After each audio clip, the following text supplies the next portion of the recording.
Assalamu alaikum. J'espère que vous allez tous bien.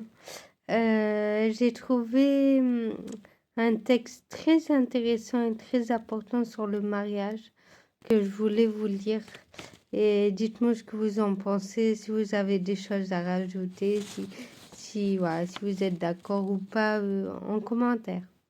Donc, je commence. Le mariage. Le meilleur mariage, c'est le mariage d'amour. Et le mariage d'amour, c'est quand tu aimes la personne pour Allah.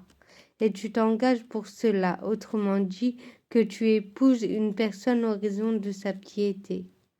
La personne pieuse n'est pas celle qui ne fait pas de péché. C'est plutôt celle qui fait des péchés, mais se répand ensuite. Il est important qu'il y ait une attirance physique. Si la personne ne t'attire pas tant que ça physiquement, mais dispose d'une piété, cela comblera ce que tu cherches en termes d'attirance physique. Mais si la personne t'attire physiquement, en plus de la piété, c'est un bien sur lequel un autre bien est ajouté.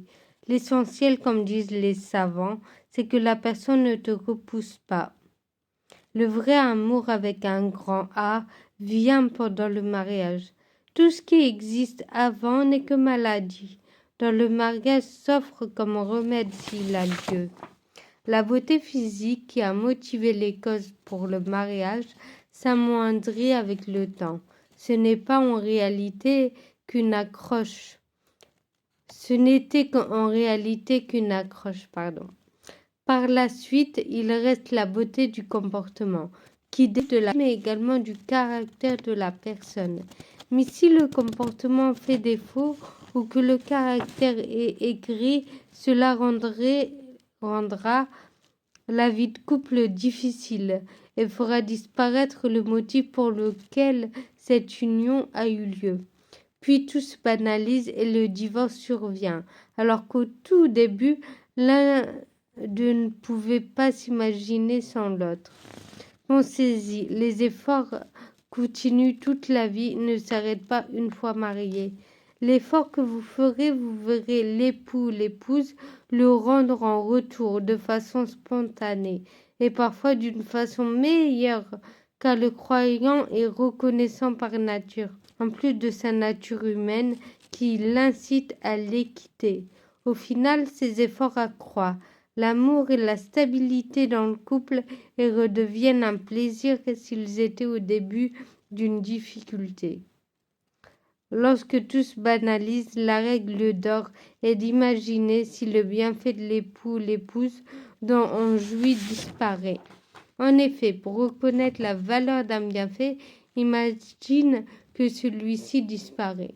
Tu réfléchiras 2 fois alors avant de divorcer. Puis rappelle-toi ce qui t'a motivé à te marier avec cette personne. Ta joie, la joie de tes parents qui peut-être ne sont plus de ce monde et de tes proches. Quel fut le déclic pour lequel tu t'es engagé? Ce déclic existe toujours en toi. Rappelle-en toi seulement. Tu vas abandonner ton épouse? Peut-être elle aura donné sa vie pour toi, s'il le fallait, tandis que tu as détruit la sienne. La voilà seule avec ses enfants, ne pouvant se remarier qu'avec difficulté, alors que toi, tu jouis de toutes les facilités. On l'a pensée seule à présent, mais en réalité elle ne l'est pas, car la main d'Allah est avec le groupe. Reste donc avec le groupe sur lequel Allah vous a permis d'être unis. Et ne laisse personne te désunir de cette belle union. Si tu as fauté, répare. Tant qu'il y a de la vie, rien n'est jamais trop tard.